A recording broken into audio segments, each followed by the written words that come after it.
On the morning of June 27, 1995, a young news anchor failed to show up for work. At first, it seemed like an ordinary delay, oversleeping, a missed alarm. But outside her apartment in Mason City, Iowa, something had already gone wrong. Her car was still there, the door was locked. But scattered across the ground were signs of a struggle. Jodi Huisentruit was gone.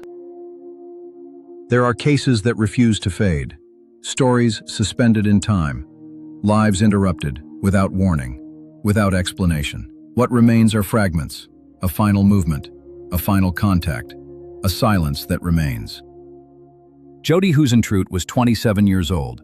She worked as a morning news anchor in Mason City, Iowa. Her routine was consistent. Early mornings, pre-dawn hours, a predictable schedule. She was known in the community, recognizable, friendly, dedicated to her work. She was expected at the station before sunrise.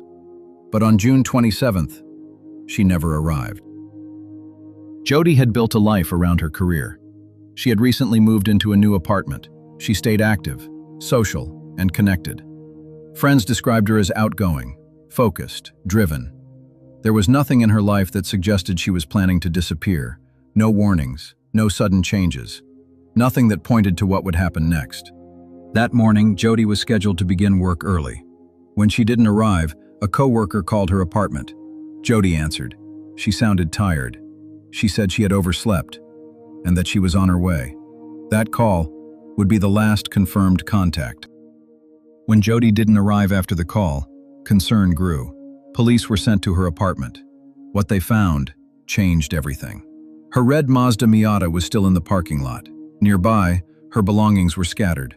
A hairdryer, a pair of shoes, personal items left behind. There were signs of a struggle, but no witnesses came forward with a clear account. No one reported hearing anything unusual, just fragments, left behind in silence. Authorities began searching immediately. The scene suggested an abduction, something sudden, something forced. But there were no clear suspects, no confirmed timeline beyond the phone call. The investigation expanded. Tips came in. Persons of interest were questioned. But nothing led to a definitive answer. Over time, the case grew colder. There were details that complicated the case. Reports of a suspicious vehicle, accounts of someone watching Jodi in the weeks before, possible connections, but no confirmation. Some theories suggested she had been targeted. Others suggested a crime of opportunity, but none could be proven. And without evidence, they remained possibilities. One theory suggests that Jodi was abducted by someone who had been watching her routine, someone who knew exactly when she would leave. Another suggests a chance encounter, that someone happened to be there, at the wrong moment. There have also been persons of interest over the years, but none have been charged, and none have led to resolution. The truth remains uncertain. Decades have passed. Jodi Huisentruit has never been found. Her case remains open.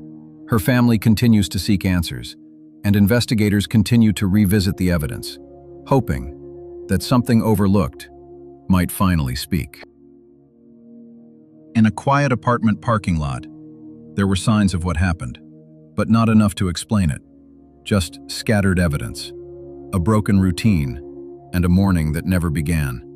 And somewhere within the silence, the truth still remains.